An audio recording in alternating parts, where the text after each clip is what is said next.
It is so good to have you here tonight for this Equip Night on Parenting. My name is Tim. I'm the lead pastor here. If I haven't met you yet, would love to do so before the night is over. But hey, just a quick why behind the what before we get into this thing. We talked about this on Sundays, on all these Equip Nights on relationships.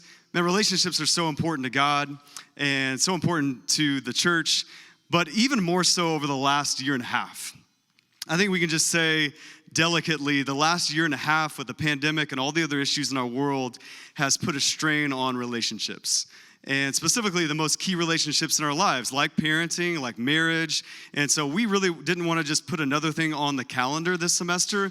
We really wanted to provide these nights to help you, even just what you've been doing. Hopefully that's helpful, just to connect with other people in the same life stage as you who have the same struggles you do with parenting in this case. And so hopefully this night's going to be super helpful for you, and that's our desire for you and for tonight. I get to introduce our guest speakers. They're good friends of mine, Jason and Shannon Fischer. Jason is the founding and lead pastor of Heritage Church in North Phoenix for the last 8 years. So just a little bit ahead of our church. They started that church. Before that, he was 12 years, people, youth pastor at Scottsdale Bible Church. That is a unicorn. I don't know any youth pastors who stuck around for 12 years. Jason did. And some of you are thinking, how did he squeeze all this in before the age of 30? Right? Like youth pastor, lead pastor. Okay. But great pastor, great friends, godly parents. They have 3 adult kids who all follow Jesus, and they haven't done everything right, but they are submitting their parenting to Jesus, and I think you're going to learn a lot from him. So would you welcome up my friend, Pastor Jason Fischer, and Shannon Fischer as well. Well, thank you for that generous introduction, Tim. We are, as he says, we know each other fairly well. He embellishes a little bit, about our friendship, but no. I'm kidding. We actually just hung out last week and together as couples and just been looking forward to this night. I've actually been able to come here and be with you all a couple times over the last couple years. Tim and Jay have come up to be with Heritage a little bit as well. And so there's sort of this like sibling affinity that we have with the churches. So it's very cool. This is my wife, Shannon, for sure, my better half. But yes, she is, she should be the one with this thing on right now, but she's very graciously up here with me, and I like the sound of my voice more than she likes the sound of her voice, so that's why I'm going to be talking mostly. Yes, you tried to get away with that. We, as Tim said, we'll talk about our kids in a little bit, but we just have a real big heart for parents. And so I'm just really, really glad to be here with you all today and just talk about this. One of the things, as I just was thinking and praying for you all tonight, is one big thing. I love that you all are doing this. The leadership team here did a tremendous job making this more than just a talk, but it's a dinner, so give it up for them.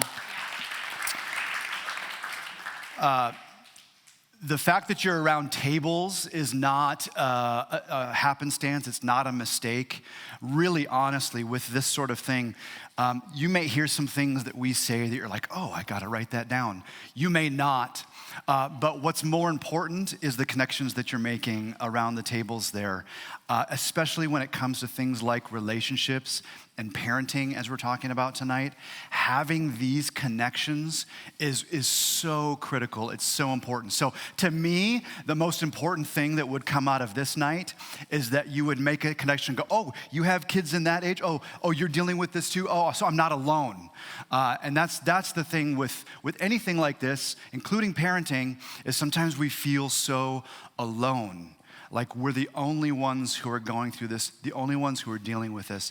And I can tell you beyond a shadow of a doubt that you are not. You are not alone. And this room that's decently full tonight and with full tables is an indicator of that. So really just grab onto these connections that you're making, swap phone numbers, and just don't be ashamed about that. I want to take a quick poll.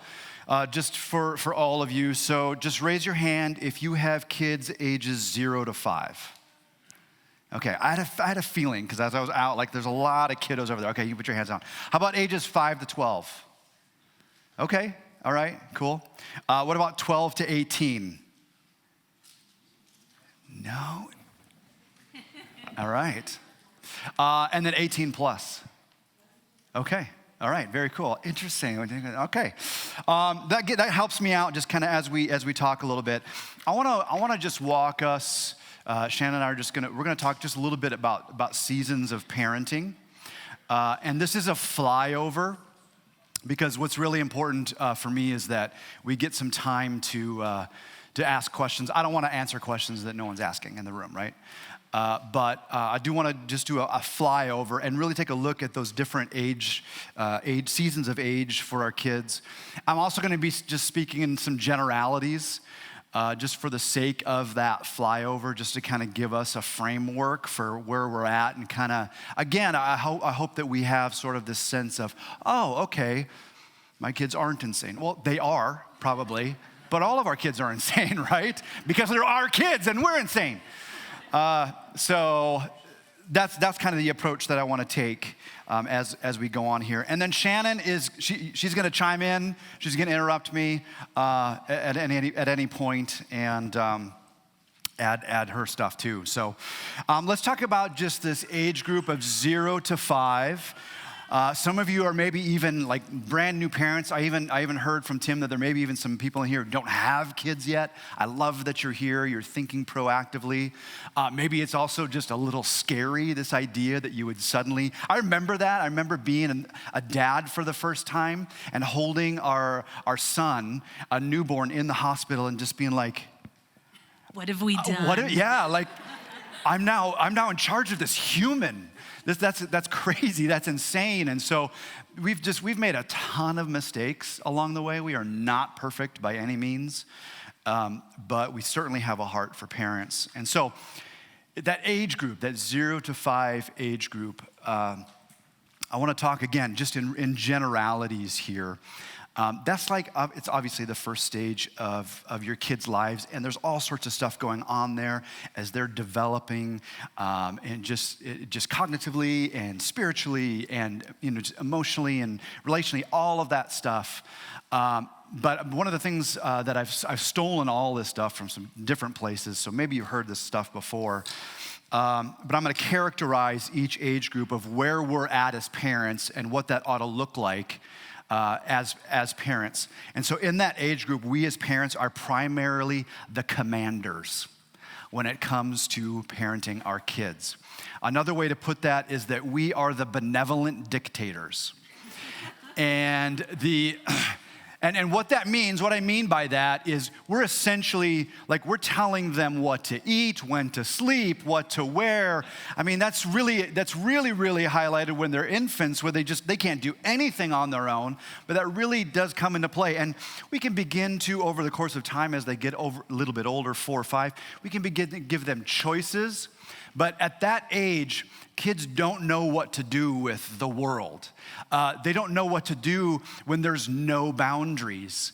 And sadly, we see the results of that all the time in the world of kids who, for whatever reason, didn't have mom and dad around to provide those boundaries. But we are to really give our kids these boundaries. And so their primary need in all of this, our primary need as well, but is really building a foundation of love and security. Is being there with them and for them, and meeting those needs by nurturing, by loving them, obviously, in unique ways. We'll talk about that a little bit too. Like, how do you parent and love and discipline your kids according to their unique personalities? In play, one of the things that I like to talk about, just because it's something that we've experienced a ton, is getting on the floor with your kids.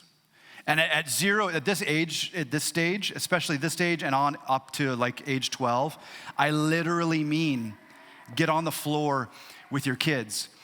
Even after you've been working all day long, Mom or dad, you come home and you're just like, I just want to put my feet up, and you start to dread that moment, when you open the door and the kids are all over you. I will say, as our kids got to be teenagers, I would remember that fondly, when they would come and Daddy's home, and I'd have to put stuff down and get on the floor with them. And then when they're teenagers, you open the door and it's crickets and there's nothing. And I just want to be like, your father has arrived. And they're like, yeah, make me a sandwich, So it's exhausting, right? Yes, it's very exhausting. Yeah. And the days last forever. Yes. Those well-meaning people that say, capture every moment, isn't it wonderful, before you know it, it's over. Yeah, but it seems like it's never ending right now. But it does end, so you get to the other side. But 0 to 5 was the longest days of my life. Yes. Yeah. Yes. So if you're feeling like that and bored and it's just routine over and over and over again, how many times can I make chicken nuggets and baby carrots? And yeah. Is this my life? It's a grind. It is a grind. Yes. And speaking of boredom, this is such a sidebar. Like, it's okay for your kids to be bored. Like, honestly. Like, it is not a value that they're constantly entertained. Sometimes as parents, we feel like activities coordinators, right? I'm bored. Good, enjoy it. Because, like I just would love to be bored.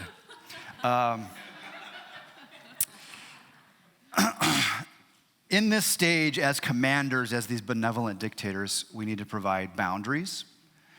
They need very little choice in life, honestly. And we're essentially telling them what to do.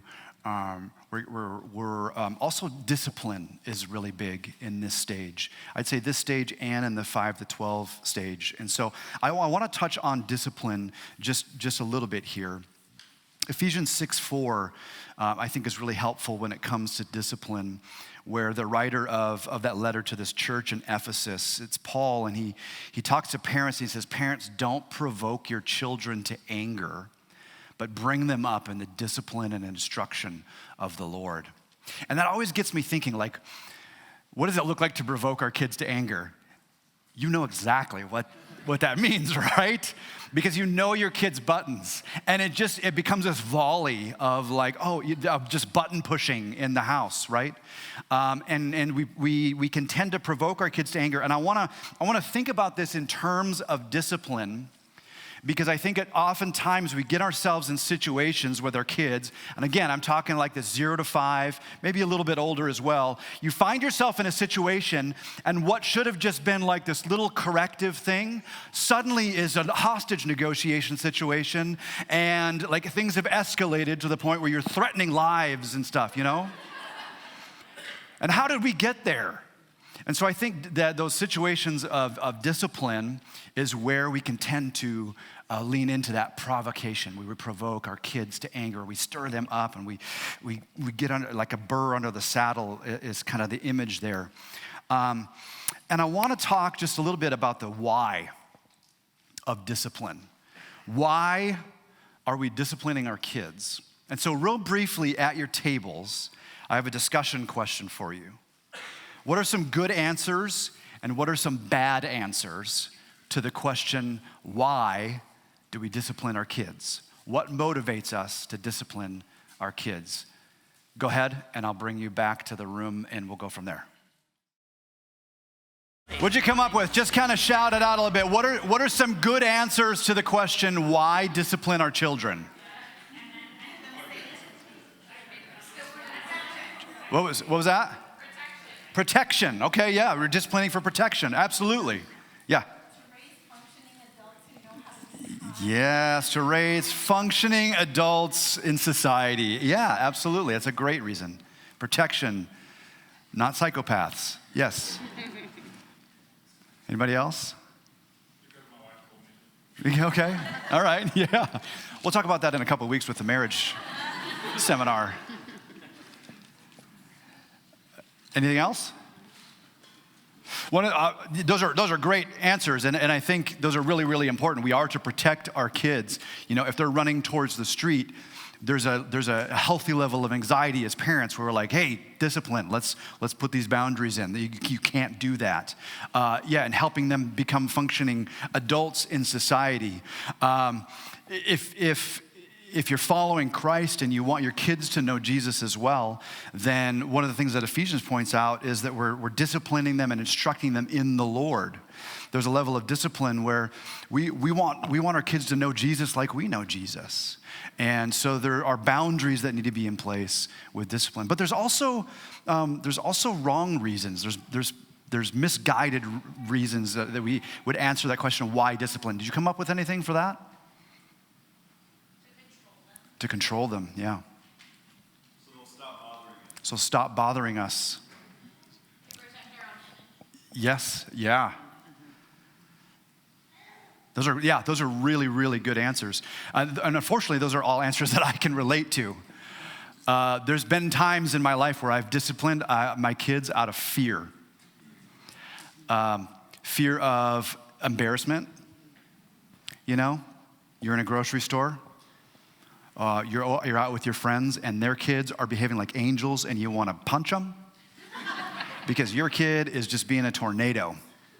We have friends like that. They had, and I don't mean to, I'm generalizing here, but this was the case for us. They had 2 little girls and our boys were the same age. And the little girls would sit and just read and just be so just sweet. And our boys would come in, and this is like 18 months old, and they would their goal was to empty the shelves. And we felt like horrible parents. Yes. Yep. They would usually break something, and then they would come to us and be like, why did your kid break something? Yeah. And we're like, they're boys? Yeah. I don't know. And so then the temptation is, okay, well, I'll prove to you that our friendship matters, so I'm going to discipline my kid, right? You see me disciplining my kid? And we do that, right? But that's a fear. There's also fear of hope, like we don't want our kids to turn out a certain way. And then there's anger. Leave me alone. How dare you defy me? Why are we surprised when our kids sin? I learned that way too late as a parent is to remember that. We want to control. Perhaps it's posterity. We get ourselves into situations and we find ourselves disciplining simply to uphold the hierarchy in the home, right? I want to make sure you know I'm in control.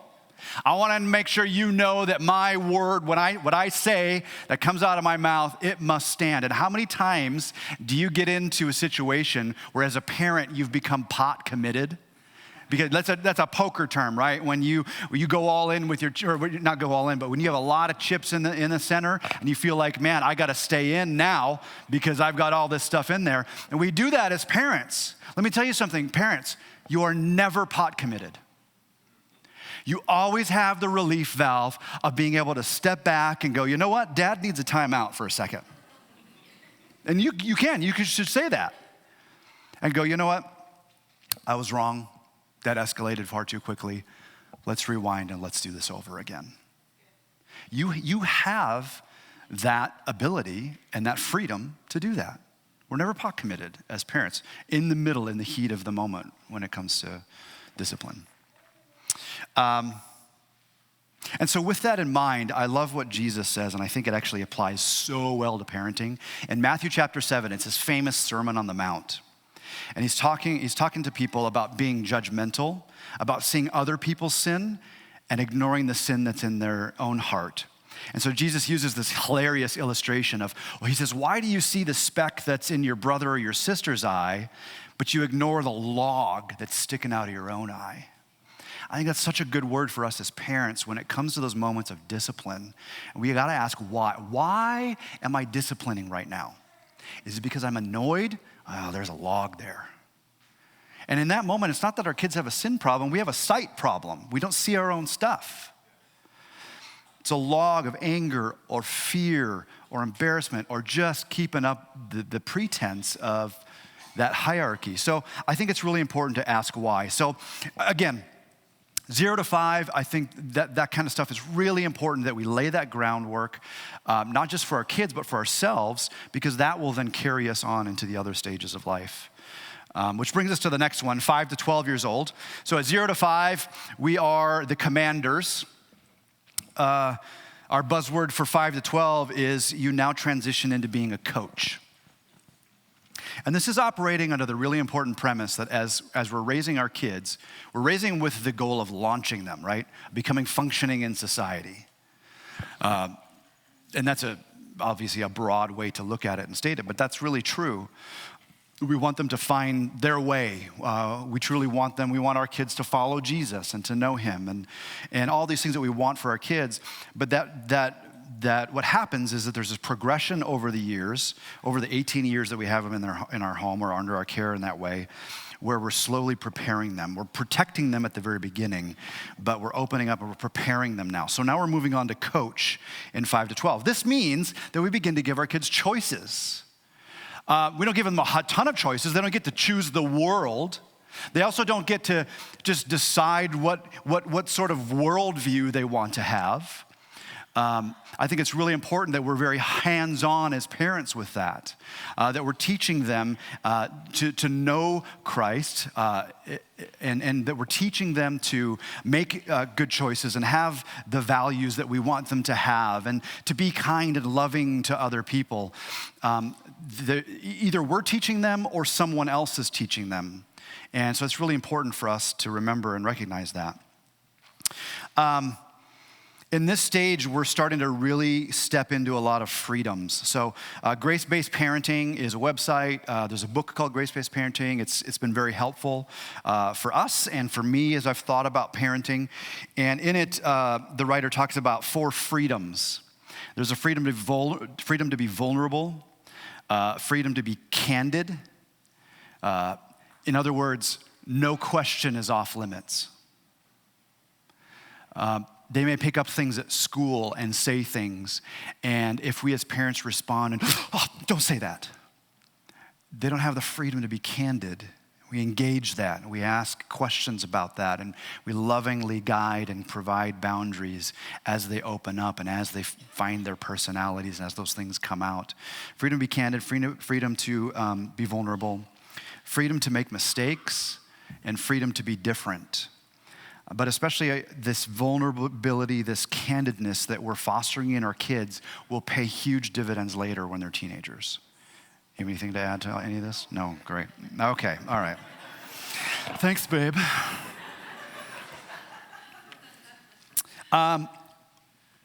So back to our passage there in Ephesians, to bring them up in the discipline and the instruction of the Lord. One of the things that we're doing as coaches now is that we're helping them think through life situations, right? They're learning things in school. Maybe kids at school are treating them a certain way. And we ask these probing questions of, well, how does that make you feel? What do you think about that? Would you do this or this? And we're beginning to engage them so they begin to really form this worldview on their own eventually as we're forming and asking these really important questions. Hey, you just hit your sister. Why did you do that? And really engaging them rather than just coming in with this punitive discipline, it now becomes more and more formational discipline, where we're engaging our kids and helping them get to the root of why that happened and what should the consequences be for that. What does that lead to? And why does that contradict the values we as parents and as a family have? Which again, as a sidebar, I would encourage you to really be deliberate about some values that you want to have as a family. It's something that we did a little bit kind of inherently. We didn't do it overtly. I know families who do, and I think it's great, you know. Hey, these are our values, and did your behavior, how did it meet those values? And you begin to point them to those. So I want to talk just briefly about coaching in the little bits of life, because one of the things about parenting is it can be really overwhelming. And that's the last thing I would want, is for you to feel like you've just been hit with a fire hose. And so that's why I kind of make these apologies of, hey, this is a flyby, a flyover. We're speaking in generalities here. And so here's what I want to encourage you with. A lot of this happens in the little bits of life. as a parent, just looking and watching and being ready to engage these different things, right? I don't necessarily even want you to go home and come up with a big plan of how you're gonna coach your kids and instruct them in the Lord and all these things. I think having a game plan is very important, but the reality is that you're with your kids day in and day out, and that this kind of stuff happens in little bits of life. I think the Bible knows that, because in Deuteronomy chapter 6 is this really important passage where God is talking to his people, the Israelite people, and he's telling them, and he's summing up this law, the way that they are to engage him. And he basically says you should love the Lord your God with all your heart, strength, soul, and mind. And then he goes on to talk about how parents are to teach this to their kids. And he says, you shall teach them diligently to your children and talk of them when you sit in your house and when you walk by the way and when you lie down and when you rise. This acknowledgement that families are lived out, this kind of stuff that we're talking about, it's in the bits of life. One of the best places to have meaningful conversations with your kids is in the car. Because suddenly, they're a captive audience. And I don't know about your kids, but all of a sudden, they get strapped into that car seat and they just won't shut up. And rather than be just like, can you just be quiet for one moment? Engage that. Like all of a sudden, they're talking. And that's been true of our kids, even into their teenage years. Being willing, I for a lot of years, I drove our kids to school when they couldn't drive yet, even to high school, because they were open enrolled in a school that was outside of the immediate school district. And it was a sacrifice for me, but I began to really enjoy those car rides. Now, granted, they're teenagers, so there were plenty of mornings where it was just like, I'm like, hey, no, okay. Not today, But then there's like this one, like they'll speak up and just, try to contain. You're like, oh, you want to talk to me? Okay, yeah, let's talk. But it's these little bits of life. Do you have anything to add to that? No. Yeah, okay. It's exactly true. They open up about just conversations they've had with their friends, or I remember the kids would get in the car, even as young children, and talk nonstop. And there's a balance because you have to pay attention to the traffic and everything, but there was some really sweet, just fun moments talking about just life and friendships that they had at all different stages of their life. So, yeah. I think more for me, it was not being so busy that I didn't have time to pay attention to them at home. Like, I would not do the dishes, or I don't have to vacuum, or I don't need to have my house spick and span. I'd rather sit here and watch you dig a hole in the backyard because you're talking to me. That literally happened. Yeah. Many times, all the kids were different, but one of them just wanted to dig holes, and he just wanted someone to be out there with them. And the relationship that I have with this son is wonderful because I took the time to just sit there and just listen to him while he dug his hole. Yeah. So yeah, you capitalize on those moments, and now he's a grown adult, and he's like, hey, Mom, come out here while I, build this or plant this, or, and it's exciting to have a 21-year-old wanting to have me engage in his life now. So you start early, and you pay attention, and you realize at this stage, gosh, that really didn't take up that much of my life, and the payback is huge. Yeah. So really an investment. Yeah. At this coaching stage, you're still on the floor with your kids, literally. Like, we wrestled so much. I mean, we would do this game called the dart game where we would turn the lights off and I would chase them around the house, and you're not parenting. And we did go to the emergency room because someone got it. Yeah. But they loved the dart game. Yeah.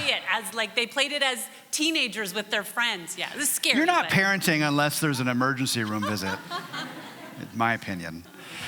Another really big thing here is being ready as a parent to say, I'm sorry. Will you forgive me? Because you will react out of your own selfishness and in different ways, and modeling what it looks like to repent and to seek someone's forgiveness is just as important as all the positive stuff like that we're talking about as well. So I think that's really, really critical. Commander, coach, 12 to 18 is counselor. I'm not going to spend a lot of time here because I don't think anybody has kids in that age group, although you're heading there real quick. Here's what I say, is that in the first 2 stages, you're laying the groundwork for this to be a really special time where now as the counselor, now they have more and more freedoms. And I'll say probably the biggest thing here is the freedom to be different and the freedom to make mistakes. And that's terrifying. Because at this stage, the mistakes can be expensive, including the family van. So that's a really, really pivotal moment, not just for your child, but as a parent to hand over the car keys. But I will say that there is so much power in responsibility. And so log that away as well, even as your kids are younger. What kind of responsibility can I give my child? Because we as human beings, we rise to that. We love responsibility. We love to know that other people trust us with something important. And that really, literally, the rubber meets the road with the car keys. And that's a really, really pivotal time. In fact, our boys were jerks. They were awful. Yeah. Our 14, 15, I really had to choose to like them. Yeah, they were not nice. No. I mean, we would, if they were disrespectful, we would address it. Yeah. But many times you're like, I don't like you. Yeah. It was awful. But when they got the license and the car keys, it was like a switch that flipped. Yes. And when they got jobs, right? Yes. Yep. Yeah. Responsibility is huge. And so thinking even as your kids are younger, what kind of responsibility can you give to your kids? That is actually a privilege as well. Certainly there's responsibilities like chores and things that they don't want to do, and you got to be on them about it. And those are all good character building things and contributing to the family. But responsibility that comes with that privilege. In this stage 2, we're modeling our values to them. Teenagers can sniff out hypocrisy like nobody else. And if you're saying one thing and doing another, they will follow you. They will follow you in that. So that's really, really important that we're modeling our values. And in this stage, they're beginning to really, truly make their faith their own. And so this builds, again, on the no question is off limits. And your kids at this stage might begin to say things. You're like, let's talk about that. But being able to sit down and honestly and openly talk about that. And I said earlier, in the earlier stage, be ready for any question.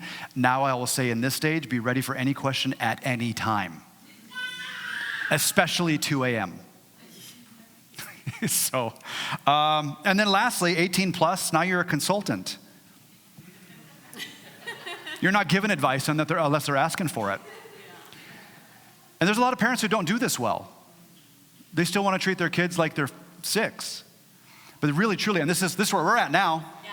It's kind of awesome. Yeah, we just got there. Our last kid is now 18, and she's overseas now at a school, and we're just kind of like, well, we did it. Yeah. So we're gonna leave, and no. That's what I've got for now. My big thing is I want you to be encouraged. I know I gave you just a lot because it's this big flyover, but I also we want to leave some time for just questions and stuff. So I'm going to ask Tim and Jay to come up here as well. Join us.